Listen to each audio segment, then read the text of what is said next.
इस समय भगवान चित्रकूट में अनुसुईया जी के आश्रम में विराजमान हैं। अत्रि मुनि ने बड़ा सुंदर विनय करके प्रार्थना की कि प्रभु हमने अपनी तपस्या और साधना का आज फल प्राप्त कर लिया, भर नेत्र आपके दर्शन किए। फिर अनुसुईया जी के चरणों में सियाजू ने प्रणाम किया। सियाजू को निमित्त बनाकर अनुसुईया जी कि जगत में वही स्त्री परम धन्य है जो पातिव्रत धर्म को धारण करती है। जैसे जगत में वही पुरुष धन्य है जो वैराग्य युक्त अंदर से राग रहित होकर कहीं भी हो, चाहे गृहस्थ में हो या विरक्त में हो, भगवान का स्मरण करते हुए भगवत समर्पित जीवन है।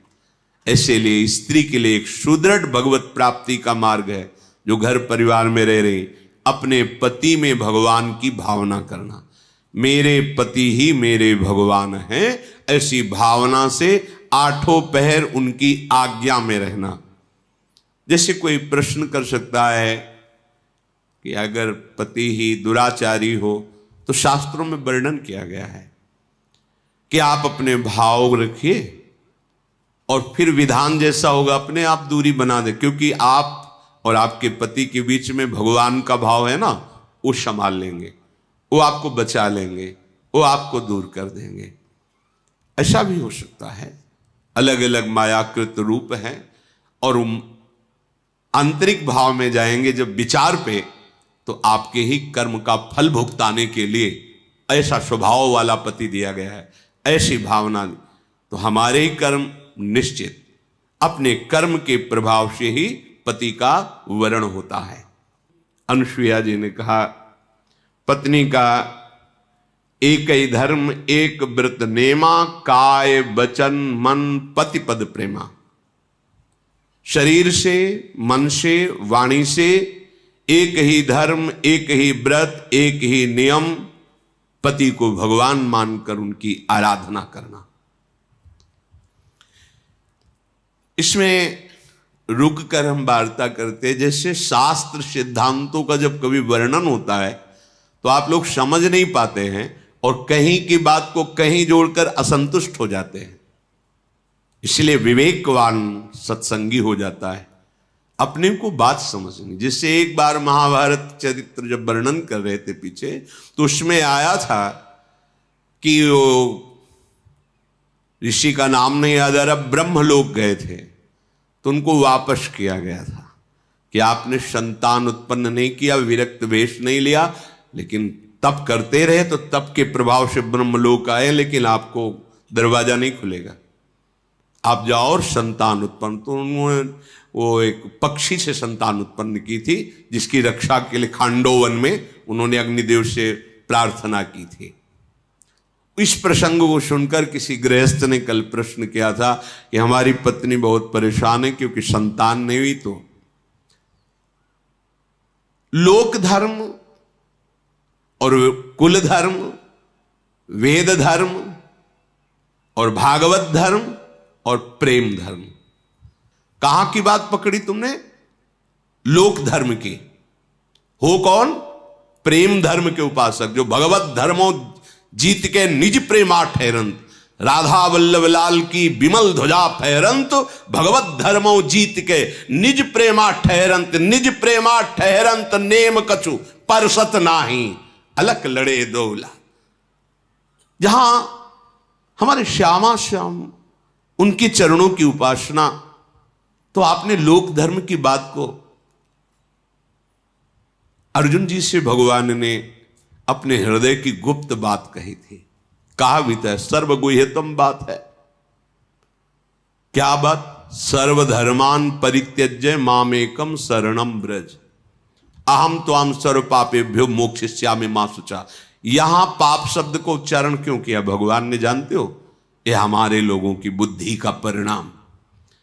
तुम सब धर्मों का त्याग करके केवल मेरी शरण हो जाओ। तो बोले महाराज पाप लगेगा, आपने ही तो धर्मों को उपदेश किया है। तो बोले वो मैं देखूंगा। अहम माने मैं, त्वाम माने तुम्हारे सारे पापों को नष्ट करके तुम्हें परम पद मैं प्रदान करूंगा। भागवत में एकादश स्कंद में लिखा है, जो भगवान श्री कृष्ण की भक्ति से युक्त हैं उनको देव ऋण, मातृ ऋण, पितृ ऋण, कोई भी उनके ऊपर ऋण नहीं रहता, वो ऋणों से मुक्त हो जाए। ये बात नहीं सुनने को मिली। अरे बहुत बढ़िया अवसर मिला है, प्रभु को अपना मान करके उनको रिझा लो। अगर आप प्रभु के चरणारविंद का आश्रय लिए हुए हैं तो श्री कृष्ण से बढ़कर कोई पति नहीं है, ये परम पति हैं। मीरा जी से जब राणा का शरीर पूरा हुआ तो कहा गया सुहाग मिटाओ, बेंदा हटाओ, ये कंकण उतारो, चूड़ला उतारो। तो उन्होंने कहा नहीं नहीं, तुमने जिसे पति माना था वो मैंने माना ही नहीं। मेरे तो गिरधर गोपाल दूसरो न कोई, जाके सिर मोर मुकुट मेरो पति सोई। हमारा चूड़ला अमर, हमारा सुहाग अमर है। अगर आप वैष्णव हैं, भगवत अनुरागी हैं, प्रियालाल की शरण में हैं, लौकिक सिद्धांतों की जहां चर्चा हो रही हो वहां प्रणाम करके सुनना है, पर यह ध्यान रखना है कि हमें जाना कहां है। इस समय 12 बजे हैं, ये ट्रेन हावड़ा स्टेशन से यहां आई है, छूट करके लखनऊ जा रही। सुन के तुम उसमें चढ़ जाओगे क्या? तुम्हें पता नहीं तुम कहां किस स्टेशन में जाना है, कौन सी ट्रेन में बैठ, बोले वो आवाज दी ना उस ट्रेन में बैठ गए, तो पागल माने जाओगे कि नहीं माने जाओगे? भैया ये स्टेशन है जहां बैठे हो, सत्संग स्टेशन। कहां जाना है? हर ट्रेन यहां से गुजरेगी, हर ट्रेन। सनातन धर्म, लोक धर्म, वेद धर्म, कुल धर्म, पातिव्रत धर्म, हर धर्म। तुम हो किस धर्म की यात्री?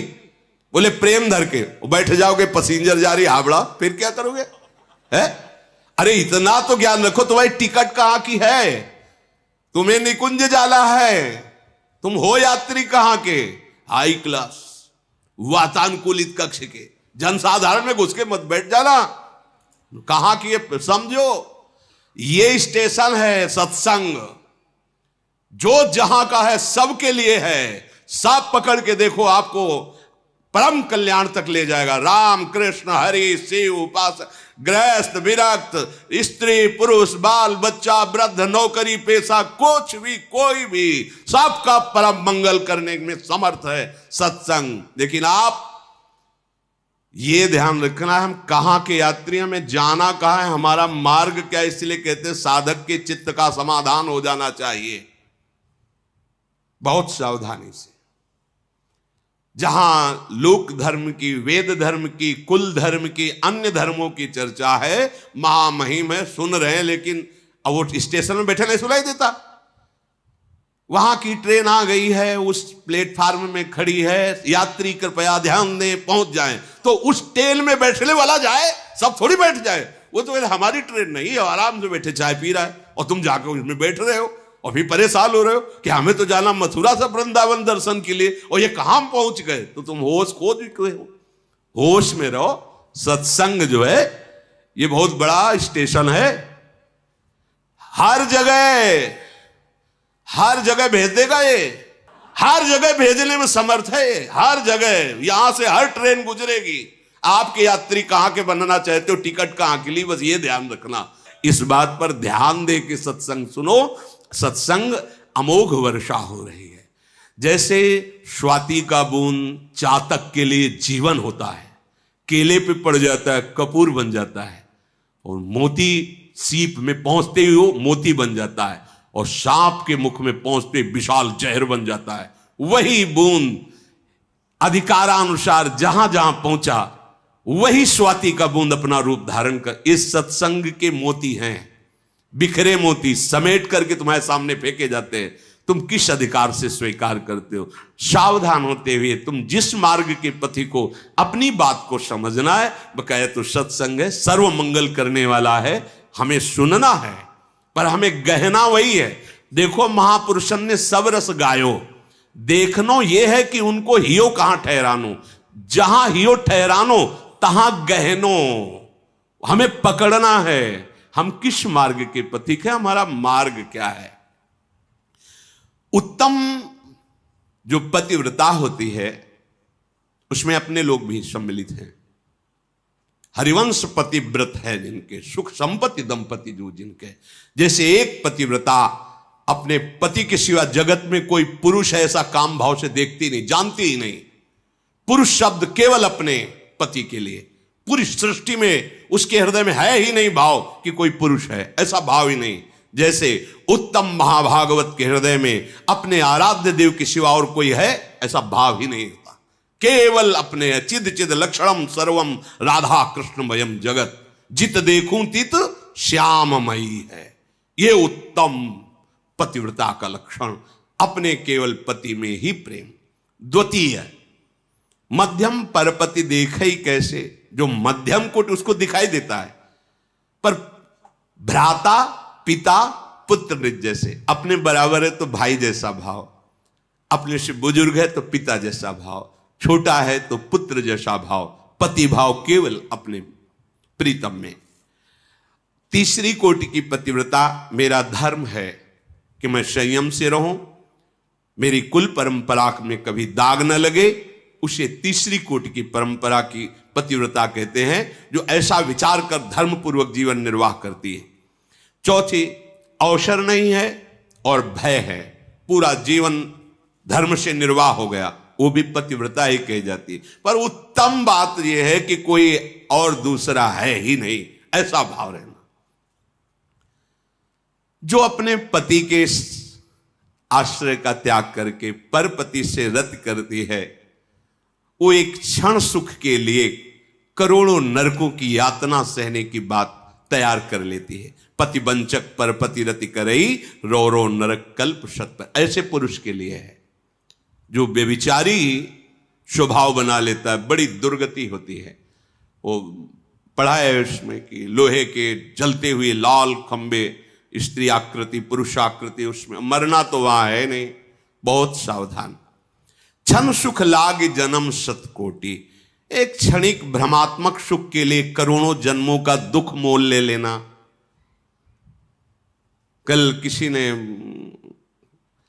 सुनाया था, लिखा है कि आप तो बाबा जी हो, आप क्या जानो बच्चा ना होने पर कैसा दुख होता है, लोग हमें कितना गालियां देते हो, क्या क्या कहते हैं, तुम्हें इसका तुम तो समझा दिए केवल, हम तो हमारे हृदय नहीं है, तुम अपने बच्चे से जितना प्यार करते हो उससे करोड़ गुना बढ़कर तुमसे प्यार करते हम, तुम्हारा प्यार स्वार्थ युक्त है, इसलिए तुम केवल एक सीमा में रखे हो ना, एक पत्नी हो, भाई हो, दादा हो, चाचा, इतने में। हमारा प्रभु हर मंदिर में, हृदय मंदिर में विराजमान है। आप क्या समझते हो, संतों को क्या समझते हो, रूखी बातें बोलते हैं क्या फुसलाने वाली बातें बोलते? तुम हमारी आत्मा हो, तुम अपने पुत्र को भी अपनी आत्मा की तरह प्यार नहीं कर सकते, केवल मोह जनित प्यार है। जो भगवान के चरणारविंद के आसक्त जन होते हैं, संपूर्ण चराचर जगत में अपने आत्मस्वरूप प्रीतम तक को देखकर प्यार करते हैं। अरे भूल जा, ये लौकिक धर्मों को भूल जा, आ उस धर्म में आ जिसके बाद आवागमन छूट जाता है। सो सब धर्म करम जरि जाऊ, जहां न राम पद पंकज भाऊ। क्यों भूल रहे हो? सर्वलोक महेश्वर भगवान कहते हैं, मुझे जिस भाव से चाहो मैं उसी भाव से मिलूंगा। तो तुम भगवान को अपना पुत्र मान लो। संसारिक गोदनामा में लोगे, कौन स्वभाव कौन सा उसके अंदर भाव वाला, कैसा कैसा, लेकिन सच्चिदानंद भाव वाले प्रभु को अगर तुम्हारी गोद में न खेलने लगे तो हमें बताना, भाव कर लो केवल। भावोत्सवेन भजताम रस काम धेनु है हमारे युगल सरकार। देखो ना, जिन्होंने भाव किया उनके अनुभव में आए, इनसे बड़ा और कौन हो सकता? और यही आते हैं, इनके सिवा कोई है नहीं। आपने पार्थिव भाव रख लिया तो पार्थिव रूप में आ जाते हैं, चिदानंद भाव कर लो तो चिदानंद रूप में आ जाएंगे। कोई शोक की गुंजाइश नहीं है। मनुष्य शरीर भगवत प्राप्ति के लिए मिला है। यदि संतान नहीं है, परिवार की कुल वृद्धि वाला नहीं, तो हमारा कुल कभी नष्ट नहीं होने वाला। तुम्हें हम पीढ़ी दिखाते हैं। हरि नाभिकमल से ब्रह्मा, ब्रह्मा से प्रजापति, ब्रह्मा से ये पूरी सृष्टि हमारा परिवार है। काहे को एक 4 हाथ की दीवार में परिवार को सीमित कर रहे हो? हमारा परिवार कभी नष्ट नहीं हो सकता। ये सब परिवार ही तो है। तुमने एक सीमा बांध ली एक छोटे से घर में, एक 4 लोगों के बीच में, कि ये मेरा परिवार है। नहीं, चराचर जगत का स्वामी तुम्हारा मालिक है, तुम्हारा पितामह है, उससे सारी सृष्टि पैदा हुई है। तो हुए नाम सब कमल में ही ब्रह्मा जी, और ब्रह्मा जी के द्वारा ही सारी सृष्टि। तो हम एक ही बाप की तो संतान है, ऊपर पहुंचो। ब्रह्मा जी को कहा गया पितामह, बाप के बाप के बाप के बाप है सबसे बड़े, और उन्हीं के हम सब बच्चे हैं। तो हम हुए कौन? उन्हीं के तो हुए ना। तो ये सब कौन हुआ? हमारा परिवार ही हुआ। तन कितनी छोटी बुद्धि है। हमारे गर्भ से हो तो हमारा कल्याण होगा। भगवान हमारे हैं, दूसरा कोई न था, न है, न रहेगा। और राधा राधा राधा परम पद मिलेगा। बिल्कुल चिंता मत करो, ये भय अंदर मत रखो। लोक धर्म है तो उसे भी भगवत समर्पित कर दो, अगर नहीं है तो गर्ज रहा है भागवत धर्म, प्रेम धर्म। चिंता क्यों करते हो? चिंतन करो प्रभु का, भी परमानंद की अनुभूति हो जाएगी। कैसे? तुम्हें अगर सबसे बड़े जनों का उदाहरण न दे तो फिर आपकी समझ में नहीं आएगा। हम सब उन्हीं महापुरुषों के द्वारा पोषित हैं जिस मार्ग में आचार्य जन चले। विष्णु प्रिया जी के माता सची के पुत्र हुए, एक तो सन्यासी बन के अंतर ध्यान हो गए पहले ही, फिर महाप्रभु भी सन्यास ले लिए। कहां है? और सब नहीं है कुल परंपरा, लाखों करोड़ों असंख्यों उन्हीं के तो पुत्र हैं। हरे कृष्ण कृष्ण कृष्ण, यह है परंपरा। किनकी संतान हैं? आप पूछो महापुरुषों, कहेंगे हम नित्यानंद वंशी हैं, हम अमुक वंश, उन्हीं के तो हम सब हैं। एक छोटी सी सीमा में हम अपने कुल को मान लेते हैं। पूरा विश्व ब्रह्मांड में कृष्ण नाम जो जय को घोष प्राप्त हो रहा, कैसा आप देखो ना। बस एक सीमित बुद्धि से आप असंतुष्ट हो जाते हैं। मेरा नहीं, इसको और बढ़ाओ, मेरा, इसको इतना बढ़ाओ कि इस मेरा में सब समा जाए और कुछ बचे ना। सच्ची बात कह रहे हैं, काम बन जाएगा। ये छोटी छोटी बातों, अगर संतान मात्र होने से परम पद मिल जाता तो आप सबके माथे पे मुकुट रख के सिंहासन में बैठ के परम पद में पहुंच जाते। बिना हरि भजन के कल्याण शब्द नहीं है, मंगल नहीं है। बोले वंश परंपरा, फिर भूल मत करो, हम एक ही वंश के हैं, बंसी वाले के वंश के हैं। उसी का सारा वंश है। बेकार ये बीच में हम लोग क्या कहते हैं, हम हरिवंश हैं, हरि के वंशी। और नहीं है, हम सब हरि के वंश के। किसने प्रकट किया? हमारे बाप का बाप कौन है? आप हैं। ये भूल छोटी छोटी बातों में मत करो, आगे बढ़ो। अगर सत्संग नहीं मिला है तो भले कुढ़ते रहो ये बातें लेके। वो क्या कहते, ड्राफ्ट लेना, ड्राफ्ट क्या कहते, गोदनामा। गोदनामा तो धुंधुकारी का लिया था धुंधुली ने, पढ़ के देख लो। जब हमारे भाग्य में नहीं तो हम गोद में लेके क्या करेंगे? अगर उनको देना था तो यहां से पैदा करते, नहीं दिया है तो उन्हीं को बनाएंगे। तुम ही आओ, दूसरा नहीं। आओ, हमारे नेत्र गोचर बनो, और हम जिस भाव से चाहेंगे आपको उस भाव से खेलना होगा हमारे संग। आप ही निहाल हो जाओगे, निहाल हो जाओगे। और वो पार्थिव बुद्धि समझ में नहीं आता, अब कैसे समझाएं? लाडले हरि के सिवा कोई है ही नहीं। इन्हीं को बना लो, इन्हीं को दूल्हा बना लो, इन्हीं को मित्र बना लो, इन्हीं को स्वामी बना लो, इन्हीं को पुत्र बना लो, इनको गुरु बना लो, इनको शिष्य बना लो। सब में राजी। संदीपनी जी ऊपर बैठे हो महाराज, जगत गुरु नीचे बैठे हुए, जिनकी श्वासों से वेदों का प्रादुर्भाव हुआ, वो हाथ जोड़े सुन रहे, शिष्य बने हुए। ये सब कुछ बनने के लिए तैयार है। श्री अनुसुईया जी ने सिया जी को पातिव्रत धर्म का उपदेश देकर कहा कि ये तो मैंने संसार के हित के लिए कहा है। सुन सीता तव नाम, सुमिरि नारी पतिव्रत करही, तो ही प्राण प्रिय राम, कहूं कथा संसार हित। हे सीता, तुम्हारा नाम स्मरण करके स्त्रियां पातिव्रत धर्म में स्थित हो जाएंगी, पातिव्रत धर्म का पालन करेंगी। तुम्हें तो श्री राम प्राणों से भी अधिक प्रिय हैं। ये पातिव्रत धर्म की शिक्षा तो मैंने संसार के लिए दी, अनुसुईया जी ने कहा। जानकी जी ने सुनकर परम सुख पाया, आदर पूर्वक अनुसुईया जी के चरणों में सिर नवाया। तब कृपा की खान भगवान श्री राम जी ने अत्रि मुनि से कहा, अब आज्ञा हो तो मैं आगे वन को जाऊं। प्रभु मुझ पर निरंतर कृपा रखना, अपना सेवक जानना और कभी कभी स्मरण कर लेना। भगवान श्री राम जी कह रहे हैं, अपना सेवक जान के स्मरण कर लेना। ये सुन करके अत्रि जी प्रेम विकल हो गए। बोले, प्रभु आप हमसे कृपा की बात कर रहे हो? जासु कृपा अज शिव सनकादि, चहेत सकल परमारथ बादी।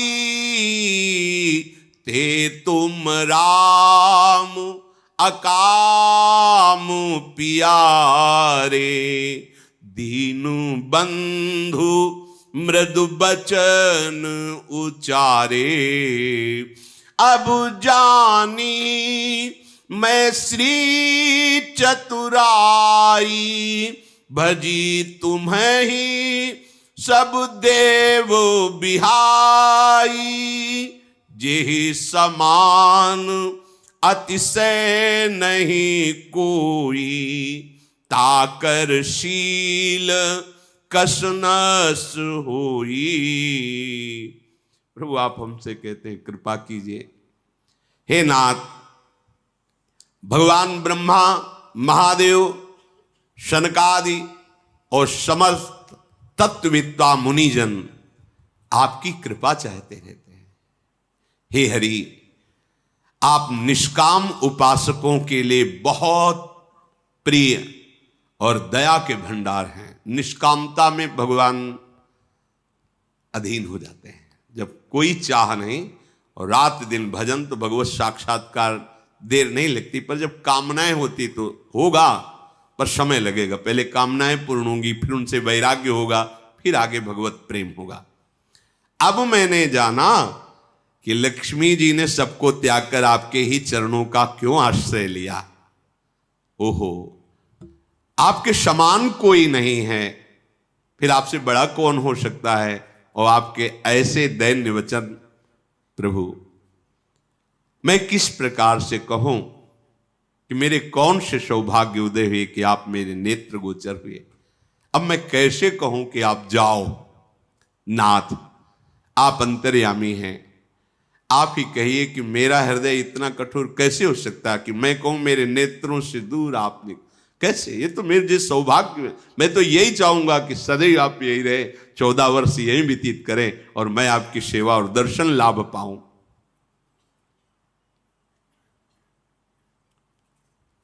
ये अत्रि मुनि जी भगवान श्री राम से विनय कर रहे हैं। जो वास्तविक प्रभु से ऐसा ही प्यार करता है, कलयुग कोई प्रभाव नहीं डाल पाता। ये कलयुग का सब प्रभाव है। कठिन काल मल कोश, धर्म न ज्ञान न जोग जप। ये कलयुग का प्रभाव क्या करेगा? आपको धर्म से नहीं चलने देगा, योग से नहीं चलने देगा, ज्ञान नहीं रहने देगा, जप नहीं करने देगा। इसका प्रभाव है। जैसे गर्मी का प्रभाव तो सबको लगता है ना, ऐसे इसका प्रभाव है कलयुग का। पर इसका प्रभाव उनके ऊपर नहीं पड़ेगा जो परिहरि सकल भरोस, रामई भजई ते चतुर नर। जो किसी और की आशा न करके एकमात्र श्री भगवान का भरोसा लेके भजन करते हैं, कोई भी कलिकाल का प्रभाव उसके ऊपर, माया का प्रभाव नहीं पड़ेगा। प्रभु ने मुनि को नमन किया और वन में आगे के लिए बढ़े। आगे आगे भगवान श्री राम जी हैं, सबसे पीछे लक्ष्मण जी हैं, बीच में सियाजू चल रहे हैं। उभय बीच श्री सोहई कैसी, ब्रह्म जीव बिच माया जैसी। आगे आगे राम जी, पीछे पीछे लक्ष्मण जी, बीच में सियाजू। तो ऐसा लग रहा है जैसे सामने ब्रह्म, पीछे जीव और बीच में महामाया विराजमान हो। दुर्गम नदी, वन, पर्वत, घाटियों को आगे छोड़ते हुए प्रभु बढ़ रहे। भूमि अपने आप रास्ता दे देती, लताएं अपने आप हटने लगती हैं। इधर से जाओ प्रभु। जहां जहां प्रभु चल रहे हैं आकाश में बादल छाया कर देते हैं। आगे बढ़े तो एक भयानक आवाज आई। प्रभु ने सावधान किया, लक्ष्मण सावधान, ये किसी राक्षस की आवाज है। देखा तो विराध नाम का राक्षस सामने से आ रहा है।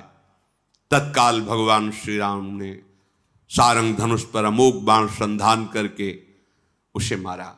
वो मरते ही दिव्य भगवत स्वरूप हरि रूप को प्राप्त हो गया और भगवान के परम धाम को गया। ये जो गति ऋषियों की वही गति राक्षसों की। ये भगवान के अवतार में विशेष लाभ मिलता है। फिर वहां से प्रभु आगे बढ़े तो सर्वभंग जी महाराज का आश्रम था। आश्रम के बाहर निकल करके जे ही देखा कि भगवान श्री राम वह खड़े देखते ही रह गए। प्रभु नजदीक गए, हाथ जोड़ करके मुनि ने कहा, कहे मुनि सुनु रघुबीर कृपाला, शंकर मानस राज मराला, जात रहूं बिरंची के धामा, सुनेऊ श्रवण बन हैं रामा, चितवत पंथ रहूं दिन राती, अब प्रभु देखी जुड़ानी छाती। बोले प्रभु मैं अपने तपोबल से ब्रह्मलोक जा रहा था, कुछ ऋषि मिलने आए थे। उन्होंने कहा क्यों जा रहे हो? भगवान श्री राम वनवास स्वीकार करके पधारेंगे यहां। बस उस दिन से मैं रोज रास्ता देख रहा हूं कब प्रभु श्री राम आएंगे। चितवत पंथ रहूं दिन राती, अब प्रभु देख जुड़ानी छाती। आज हृदय शीतल हो गया प्रभु आपको देखकर। प्रभु मैं समस्त साधना से हीन हूं, यह है भगवत दर्शन करने का उपाय। थोड़ा भी अगर साधन का भी अहंकार रहेगा तो भगवत साक्षात्कार में विलंब रहेगा। जब तक अहंकार गलित नहीं होता तब तक भगवत साक्षात्कार नहीं होता। नाथ सकल साधन में हीना, कीन्ही कृपा जानी जन दीना, सो कछु देव न मोहि निहोरा, निजपन राख्यो जन मन चोरा। प्रभु मैं समस्त साधनों से हीन हूं। हे भगवान शंकर के मन रूपी मान सरोवर में विराजने वाले हंस, बस आपने जो दर्शन दिए ना, ये अपनी तरफ से आप कृपा करके दर्शन दिए, ये मेरी किसी साधना का फल नहीं है। देव आपने अपनी कृपा से जो करुणा की है, इसमें कोई आप एहसान भी नहीं कर रहे हैं, क्योंकि आपका एक नाम है भक्त मन चोर। श्री राम जी से कह रहे हैं, ब्रजे बसंतम नवनीत चोरम, गोपांगना नाम दुकूल चोरम। और आगे क्या है? अनेक जन्मार्जित पाप चोरम, चौराग्रगण्यम है, जो मन को चुरा लेते हैं, अनंत जन्मों के पापों को चुरा लेते हैं। या कह रहे निजपन राख्यो, आपका प्रण है जनमन चोरा। सत्संग से हमारा विश्वास दृढ़ होता है। देखो हमें विश्वास, हमारे प्रभु मन चोर चित चोर, पर शब्द है जन मन चोर। जन जो प्रभु के जन हो गए हैं प्रभु के आश्रित हो गए, उनको ज्यादा चिंता नहीं करनी, हमारा मन नहीं लगता, हमारा मन, हमारा मन, हमारे प्रभु, हमारी श्यामा जो एक बार भी नहीं बोल रहे हमारा मन, हमारा मन, हमारा मन। नहीं नहीं नहीं, हमारा मन नहीं, प्रकृति का, हमारे तो प्रभु हैं। रही मन की बात, ये ठेका उनका है ना, अलग अलग एरिया का ठेका होता, चोर भी बट्टे होते हैं। तुम उस गली की चैन काटोगे, हम उस स्टेशन में चैन काटेंगे, ऐसे तो एरिया बटा है। अधर्म आचरण करने वालों का मन कलयुग और माया चुराती है, और जो भगवान की शरणागत है उनके मन को प्रभु चुराते हैं। निजपन राख्यो जनमन चोरा। कितनी विश्राम स्थिति आती है जब ये बात विचार करो, मुझे मन की भी चिंता नहीं, वो चुरा लेंगे। मुझे अब मन का भी कोई ये जो उछल कूद हो रही कष्ट नहीं होना चाहिए। देख लेना प्रभु, जब आप समझना तब इसको चुरा लेना, क्योंकि ये आपका प्रण है। निजपन राख्यो, इसीलिए कह रहे कोई एहसान नहीं किया। बात समझ ली है, कितने अपनेपन की बात है। सो कछ देव न मोहि निहोरा, ये मेरे ऊपर कोई आप एहसान नहीं कर रहे हो। क्यों? क्योंकि निजपन राख्यो जनमन चोरा, आपने अपने प्रण की रक्षा की है। आपका प्रण है अपने शरणागतों के मन को चुरा लेना। तो अब सुनो, हमारे सामने तब तक रहो जब तक मैं अपने प्राण नहीं त्याग देता, अभी अभी इसी क्षण, क्योंकि महापुरुष है। तब लगी रहा हूं दीन हित लागी, जब लगी मिलो हूं तुम्हीं तनु त्यागी। जोग यज्ञ जप तप व्रत कीन्हा, प्रभु कहाँ देई भगति बर लीन्हा। सीतानुज समेत प्रभु नील जलद तनु श्याम, मम ही बसहु निरंतर शगुन रूप श्री राम। आज तक हमने जो भी योग यज्ञ जप तप किया, व्रत किया, वो सब आपके चरणों में समर्पित करते हैं, और मुझे आप अविरल भक्ति प्रदान कीजिए। हे नील मेघ कांति वाले श्याम सुंदर, आप लखन और सिया के सहित सदैव मेरे हृदय में विराजमान रहिए। ऐसा कह के भगवान के सामने ही अस कही जोग अग्नि तनु जारा, राम कृपा वैकुंठ सिधारा। ताते मुनि हरिलीन न भयऊ, प्रथम ही भेद भगति बर लयऊ। भगवान के सामने ही बैठ गए, तत्काल योगाग्नि का चिंतन किया, पूरा शरीर जलकर भस्म हो गया, और वो भगवान का पार्षद रूप धारण करके भगवान के धाम को गए। ये मोक्ष स्वीकार नहीं किए, क्योंकि हरि की अविरल प्रेम लक्षणा भक्ति प्राप्त कर ली, इसलिए उन्होंने मोक्ष स्वीकार नहीं किया। ऋषि समूह ये सब देख रहे थे। सर्वभंग जी की ऐसी दुर्लभ गति देखकर सब हृदय में बड़े सुखी हुए कि प्रभु हम पर भी ऐसी कृपा करना, जब हमारा शरीर छूटे तो सामने इसी रूप में आप विराजमान रहना। भगवान श्री राम से सबने ऐसी स्तुति की, फिर जय जयकार करके भगवान के हाथ जोड़े खड़े रहे। भगवान आगे बढ़े। पुनि रघुनाथ चले बन आगे, मुनिवर वृंद विपुल संग लागे। अस्थि समूह देखी रघुराया, पूछी मुनिन लाग अति दाया। सब ऋषि पीछे पीछे चलने लगे, भगवान आगे बढ़े। आगे बढ़े तो एक देखा पहाड़ जैसा हड्डियों का लगा था, तो उन्होंने कहा कि ये हड्डियां कैसे जमा हैं?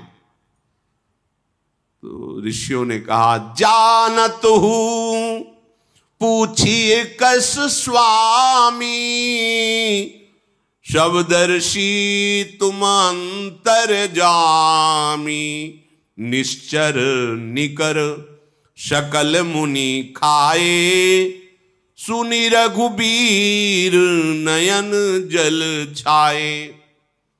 क्या जानते हुए प्रभु आप पूछ रहे? आप तो सब कुछ जानते हैं, अंतर्यामी हैं।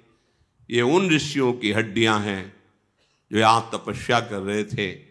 राक्षसों ने खा खा के ऋषियों की हड्डियां जमा कर दी। प्रभु के नेत्रों से जल बहने लगा, इतना कष्ट ऋषियों को दिया। भगवान ने दोनों भुजाएं उठाई, निश्चरहीन करौ मही, भुज उठाई पन कीन, सकल मुनिन के आश्रमनी, जाई जाई सुख दीन। भुजा उठाकर प्रण करता हूं, अब इस भूमि को निशाचरों से रहित कर दूंगा। और भगवान समस्त ऋषियों के आश्रम में जा जाकर उनको दर्शन सुख, स्पर्श सुख और आश्वासन देते हैं, प्रेम सुख प्रदान करते हैं।